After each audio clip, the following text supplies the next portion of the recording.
Welcome back to Post-Traumatic Thriving. I am with my wonderful co-host, Ms. Brown. Hi, Tanya. Hi. And we have, here. Yeah, it's great to have you. And our astounding guest, Rhonda Britten. Thanks for being here, Rhonda. Episode 1, I'm going to just recap it in my own words. Correct me where I'm wrong. But you grew up in the Midwest. You had really, you didn't realize it, but kind of a horrific childhood. Your dad tried to kill you on one occasion, strangled you. That's just horrific. I can't wrap my head around that.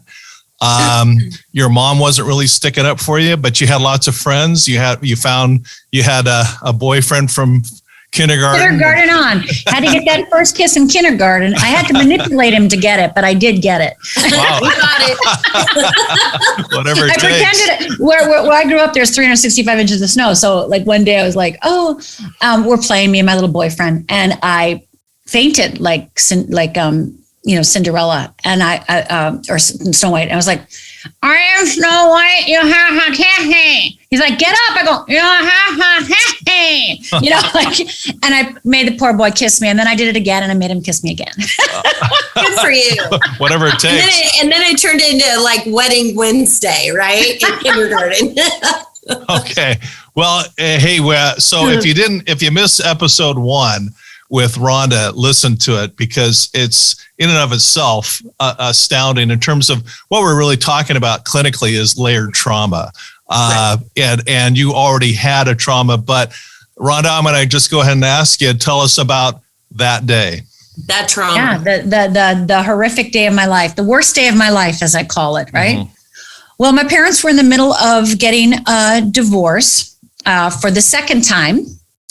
And my father was no longer living with us. He was living elsewhere. And it was Father's Day. So he was coming over to take us out for Sunday brunch. And growing up, there was 3 girls, 2 parents, 5 people. We never went out to eat. Once in a while, we get a pizza, but that's really it. We never went to restaurants. So my father was taking us out to Sunday brunch, which was a very, very big deal. So my mother made me a brand new dress. It was white cotton with a white scarf with black polka dots all over it. I felt I was like Barbra Streisand. For the younger people, like Beyonce. So I felt like really pretty, and I was like going to go to brunch with my dad and my mom and my sisters. And so I was in my mom's bedroom.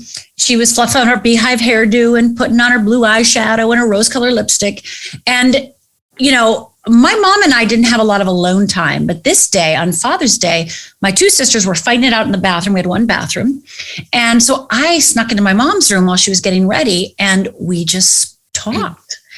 And it was so exciting because I very rarely got this alone time with my mom. So I heard my dad come in the house, come on, because that's what dads do. So my mother looked at me and she's like, let's go.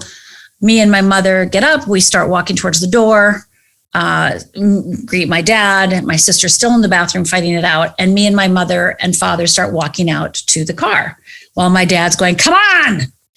And my dad mentions it starts to rain, like a drizzly rain. And my father says, I got to go get my coat from the car. Makes sense, starting to rain. So as he opens up the trunk, I notice that he is not grabbing a coat, but he is grabbing a gun.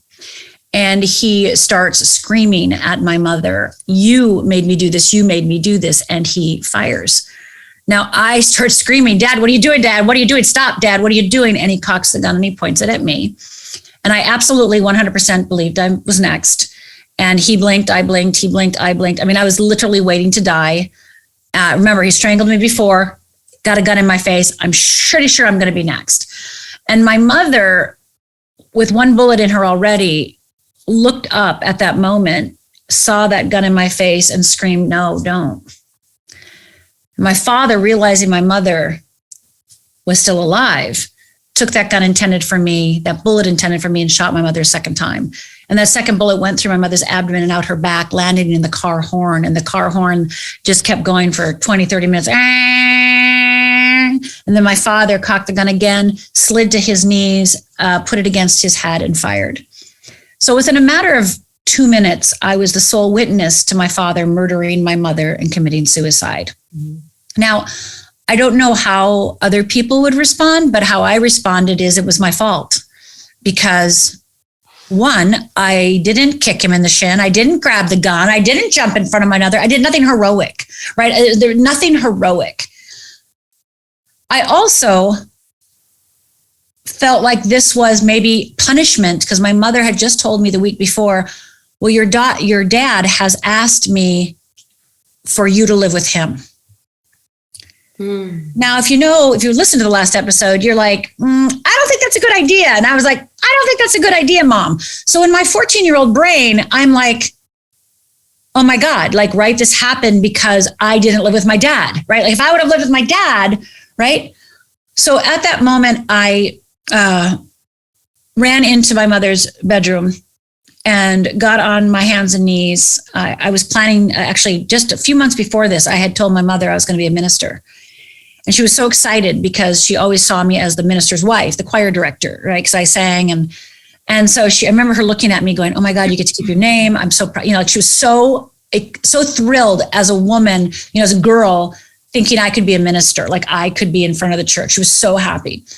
So I got on my knees to God and I said, God, you got to keep my mother alive, right? You got to keep her alive. You got to keep her alive. And if she's alive, I will keep my promise and become a minister. But if she dies, all bets are off. Well, she died. My mother died. My father died. And within minutes of this happening, so I'm in the bedroom praying and the phone rings. And one of my sisters answers the phone, and it's my grandmother asking if my father had shot my mother. She heard the bullet because she only lived a few blocks away. And because all I heard was yes, yes. And then the phone hung up. And so my grandmother, when she heard the bullets, knew that it was my father shooting my mother. So from that moment, I basically split in two that day, right? Like the external me and the internal me. The external me continued to be a straight A student, continued like I'm fine. I mean, I went ice skating the night they died because that's what I did every Sunday night. So I'm going to go ice skating.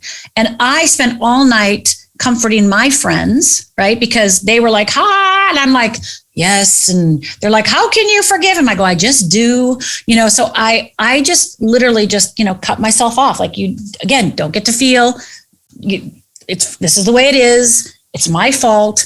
So the external me was straight A student. I kept going. Everything's fine. I'm fine. Everything's fine. I'm fine.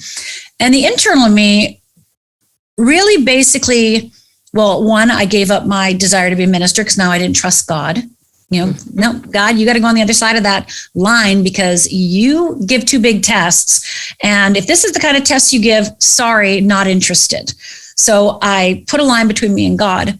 And I really decided, I think, that you don't get to be happy if you watch your mother die. You don't get to be happy ever again if you watch your mother die and you did nothing to stop it. And so externally, I was still that straight A student and, became president of my class in 11th grade, things like that. But internally, it was really just, not liking myself too much, not, what do you do when you have that level of guilt and shame and that level of blame, self-blame? So I didn't drink in high school. I was class president. I was still fine. But the minute I hit college, which was, I grew up this happened in Upper Michigan, and I went to the University of Minnesota in Minneapolis. The minute I hit that big school, the minute nobody knew my story, I started drinking. And drinking was not good to me. I blacked out all the time, but I didn't care. I always say what makes me an alcoholic is when you black out, most people are like, oh, I should not do it again. And I was like, oh, I black out. I guess that's part of drinking. So I started drinking and basically dating and drinking, boys and alcohol. And eventually tried to kill myself 3 times, got 3 DUIs. And during this whole time of getting, the suicide attempts and the 3 DUIs, and when you get the 3rd DUI, by the way, you do spend a little time in jail. So I did the laundry in jail. And it was really the third suicide attempt when I realized I'm not very good at killing myself, not good at it. And I got to get some help. Now, mind you, I want to say before that third suicide attempt, from the time they died when I was 14 to, that time, I had nightmares every single night for almost 15 years. And every single night, my father was shooting me, killing me every single night. I would wake up in the morning, some mornings, and I remember it so vividly. It was like, I remember waking up some mornings and wondering how I was going to get out of bed because I had so many bullet holes in me. Like, I just literally felt like Swiss cheese. Oh, wow. So sleeping was not my friend. So I either slept with the light on because I was afraid my father was haunting me, so in my closet and my nightmares. So I either had to sleep with the light on, I either had to sleep with somebody, or I had to be drunk. And that's the only way I could sleep. Mm-hmm. And during that time, I still, I think I'm an eternal optimist because I was doing everything I could to save myself. Like I started going to therapy. I went to workshops. I kept reading those self-help books. I mean, I did everything I could think of. I did oils, I did energy, I did everything. And it was all lovely and it helped release layers of that trauma, right? Every time I did something, I realized something, I discovered something, I faced something, right? It was all, I always say that doing those years of me having nightmares every single night and being an alcoholic, and yet during the day, because I never drank during the day, except on Saturday and Sundays, of course, because it was brunch. But, during the week, right, I would have a job. I would, nobody would think I was an alcoholic at all. Just tried to do everything I could to save myself. So there was this dichotomy, right, of me on one hand reading every book, and on the other hand, drinking myself to death, and then, going to a workshop and then trying to kill myself. And that is really how I lived for, many years. And it was that third suicide attempt, like I said, when I realized I'm not dying. I'm not dying. And everything I'm trying is nice. It's helpful. It's fun. It's enjoyable. It's like I'm learning. But it didn't take away the fundamental feeling that there was something wrong with me. I still felt like there had to be something very wrong with me. Like I was damaged. I was, again, I could name a whole bunch of things, but there was something wrong with me. And I remember at that third suicide attempt, when by the way, they put me in a psychiatric ward to evaluate me because 3 times they check you out. And so I was evaluated. I was in a lockdown facility for, I think, 3 days with a little straitjacket there, next to me. Mm-hmm. And I remember my older sister, Cindy, coming to see me. And because you have to remember, my 2 sisters now are going on with their lives, right? And I'm doing all these things, And I remember my sister coming to visit me in the psychiatric ward. And I don't know if you've ever seen somebody the minute they lose hope. Because my sisters were, I'm not saying their life was great or anything that by any means of the shape, any means, but, they were living normal lives. And I think my sister, Cindy, kept thinking, I'm going to be fine. I'm going to be fine. I'm going to be fine. And when she came to the psychiatric ward, I remember her looking at me and realizing, like, in that moment, that she had no hope for me. Mm-hmm. And that's lonely. It was very lonely. It was penetrating to your soul, my soul. Yeah. And so I went home to my little studio apartment. I was living by myself. And I remember getting home and just like literally sliding down the wall and saying to myself, I have to start over. I have to start over, I have to completely start over. And so that was the first moment that I said to myself, I have to change my life and I'm going to have to do it. And so I said to myself, what do kindergartners do? Because I literally was like, I have to start over. What do kindergartners do? Well, they get gold stars and a calendar. And so I literally went to the store. I'm not joking. Went to the store, got gold stars and got a calendar. Good. And I said to myself, I'm going to keep track of anything that I do that's good. Because I needed proof that I had a right to be alive, or that I had a right to be saved, that I had a right to exist. So, I mean, I still have that calendar, by the way, and it's in my office. Yeah. And when I read that calendar, it's just like, one of them is like, got angry, didn't break anything. Like, that's the level of like where I was. Like, I didn't get drunk. I drank, but I didn't get drunk. So just anything, small minute things, anything. And at the end of 30 days, I had a calendar filled with stars. Oh, and that gave me hope. That was my hope. Yeah. And that's what people need, Rhonda. People need hope. Well, they certainly do. But I want to stick with the dive stage, because it sounds like that's kind of the turning point to the survive stage, which is the next episode. But in the trauma itself, I noticed something as you're sharing your story, that you didn't express shock. Maybe I misinterpreted, but it's as if you stood as a sole eyewitness. You were 14, right? Yes. 14-year-old girl. You see your dad literally shoot and kill your mom, and then kill himself. Was there a shock at what you saw? Sure. Yeah, I definitely think I'm in shock. I definitely think I was frozen in place. I've done a lot of trauma work, and, it's interesting, through the trauma work I've done, and a relationship later on that I had, and this was only just like 10 years ago, I was dating a man who had guns, collected guns. And of course I was like, and so I'll never forget this. One of the most loving things anybody's ever done to me, and of course, one of the most courageous, is it was Valentine's Day. And he said, we're going to take the guns out.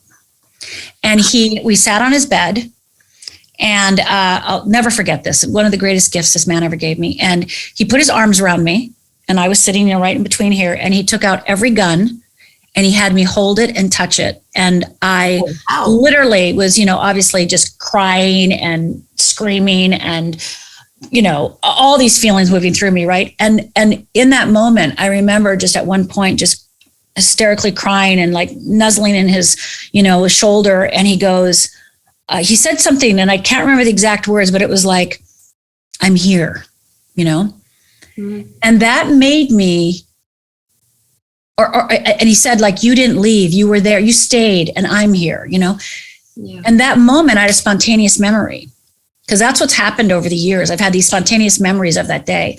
And the spontaneous memory I had is, for many, many years, I thought I didn't do anything that day, right? I was frozen, right? He put the gun in my face. But that memory that came back, and this is again, just 10 years ago, what I realized in that memory is I was actually taking a step towards my father, which is one of the reasons he took the gun and pointed it at me.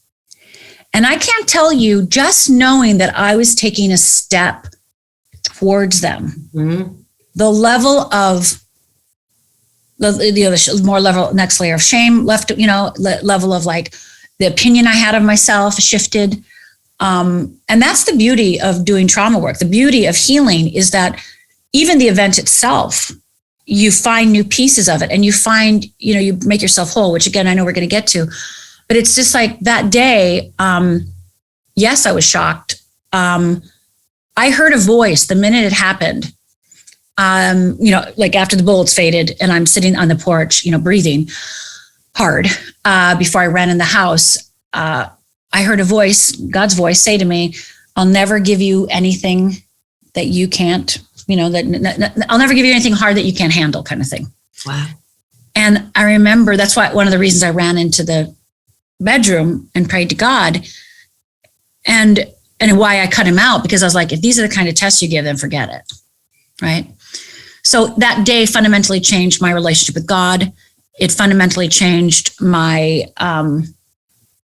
who I was, because now I was a girl from that family. Now I'm from that family. So friends weren't allowed to play with me. People weren't, I was a little ostracized. We were just a little ostracized, right? Because nothing like that had ever happened in our town. Mm-hmm. So it became, like his blood runs through my veins. And I have to tell you, during those years of me drinking and having nightmares every night, I was always scared that I could kill somebody.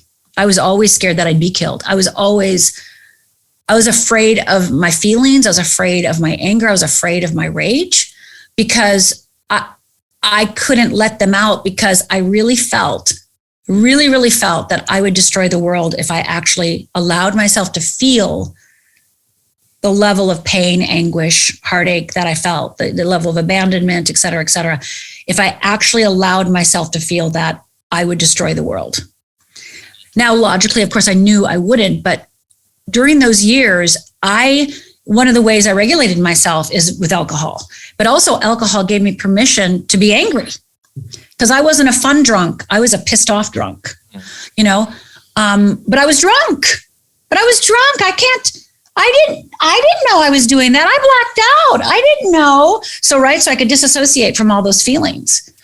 And that's how I managed. I managed my feelings by dating, keeping myself occupied, focusing on a man and trying to, always like not pay attention to my father, but get a man to love me, get a man to love me, get a man to love me, and alcohol. And these were my friends because God sure wasn't at this time. I got it. So you know the 5 stages of grief, I'm sure better than I do, but we're talking about shock. We're talking about, I couldn't help but notice you had denial where you were denying things. You must have felt inner rage. It sounds like you weren't acting out of anger towards others, or maybe you were. And no, I didn't get mad, I don't think, for a while. I don't think I got mad until I hit college. Okay. I basically just stuffed that sucker in. And it was really only when nobody knew my story. Because, now I'm still in the hometown where it happened. So everybody knows my story. Can't run from it. But now I'm in a town where nobody knows me. Mm-hmm. I thought this was the greatest thing ever. Yeah. I could recreate myself. Nobody has to know my past. And so I always lied about it. I didn't lie because I'm not a liar. But people would be like, oh, your parents. I go, oh, they're passed. And then they go, both of them? And I go, yes. And they'd always go, an accident? I go, yeah, an accident. In my head, I'd go, yeah, my father accidentally bought a shotgun and then bought the bullets and then filled it in the rifle and then accidentally shot my mother, right? Like I couldn't lie, but I just let people believe whatever they needed to believe because I wasn't willing to say it. I wasn't willing to tell it. Yeah. Right. And you're bargaining. I remember you said you were bargaining with God. Hey, if you'll do this, I'll become a minister. Yeah. And then the depression, which is classic self-medication with alcohol. I mean, you went through, you were a kind of a textbook case of every single one of these stages. Mm-hmm. And not only that, sorry, go ahead, Tanya. No, every single one. Okay, so Elizabeth Kubler-Ross was the 5 stages of grief. Mm-hmm. When I work with my clients, it's like, stage 1, you may experience stage 1, but the next day you may experience stage 5. When you're experiencing trauma and grief, it doesn't go, it's not linear. It's a roller coaster. It's like, you could be at stage 1 one day, you could be at stage 5 the next day, stage 3 the following day. It's very, very complicated. Yeah. And I also thought I forgave my father that day because remember, I was going to be a minister. So I literally told everybody I forgave him. And I really believed I did. And it wasn't until, many years later where I really truly did forgive him. But, so I walked around basically like, no, I'm good. I'm good. And not only is this a classic case of, the 5 stages, it almost, when I started understanding what domestic violence was and really starting to evaluate what happened before my parents died, my father was stalking my mother. Of course, I didn't know this because, but I went and interviewed family and friends years later, and they told me how my father was stalking her. How the night before he killed her, he came to the house and put a gun in the window, pointing it at her while she was on the phone. So my mother was being stalked and harassed, et cetera. So one of the things that was devastating for me on some level is recognizing that this was a classic case of domestic violence. And not only that, as I'm sure both of you know, is that strangulation is the number one sign that they're going to kill you. Yeah. So my father strangled me, but then at another time, my father did try to, grab my mother and took all the knives out and, strangling her. And I'm there and I'm, I get Linda to run outside to get help and police come and the police go, well, get him out of here, man. But you remember back then they didn't get involved. So my mother's like, no, he's fine. And I'm like, what are you talking about? He took every knife out of the thing. He's going to kill you. That was back in the day. But that was back in the day. We didn't talk about this. So looking back on it, when I finally started, when domestic violence actually came to the forefront, we started actually talking about it, is I really realized my parents were a classic case. Mm-hmm. And if it was known back then, the ending might have been different. Yeah. For sure. Wow. Well, this episode is titled The Dive Stage. I did my job diving. You did. Looking around, drinking, suicide attempts, DUIs. But you know what, Rhonda? Yeah, I think a lot of people, it's okay to be mad at God. It's okay to. Yeah, absolutely. That, I don't want to say I hated God after Nicole's murder, but I most certainly didn't like him, right? I'm like, how is it that you can make things like this happen? Mm-hmm. And, after hours of talking with my pastor after, mm-hmm. Nicole was killed, like you get to that internal peace where it's like, it's okay. God has he has his plan. But it's not there yet. I'm not there yet. Happen right away. It may not happen right away. Yeah. No, it's not on your timing. It's divine timing, right? It's in his time. Well, and it's really the reason why I'm so big on timelines and keeping it is that it's essential that we don't gloss over parts of the dive, survive, thrive process. Right. Because in order to heal, you really have to, go through it. You got to process each stage. And, Rhonda, I just got to say thanks, because that's ugly stuff. I don't think it can be a more ugly story than what you witnessed. I'm anxious to find out about your survive stage. I want to learn more about the stars, the gold stars, and your survival mode. And then what I'm really also looking for is the thrive stage.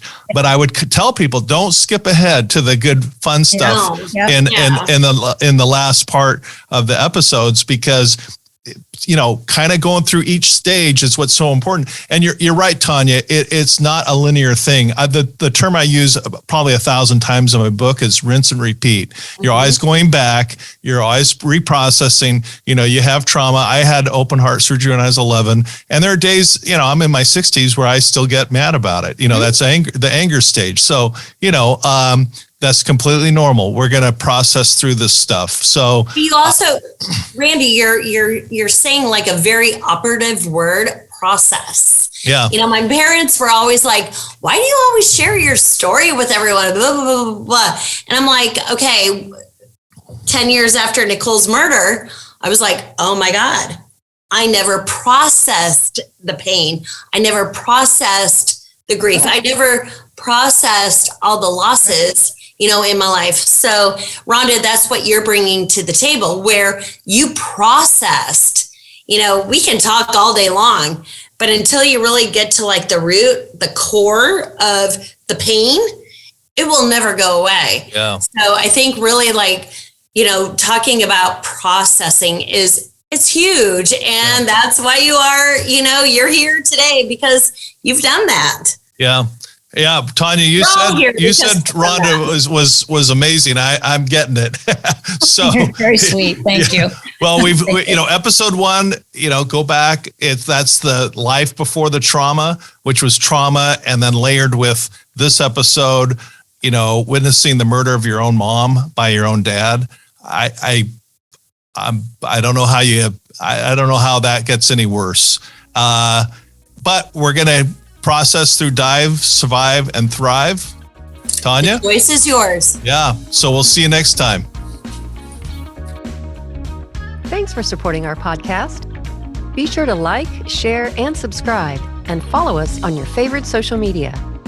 For books, merchandise, or to donate, visit CoreIQ.com. Post-Traumatic Thriving is produced by CoreIQ, a nonprofit with a mission to teach the life skills we all need but are not taught in school. Core IQ and the Post-Traumatic Thriving podcast are for informational purposes only and do not provide medical or mental health advice.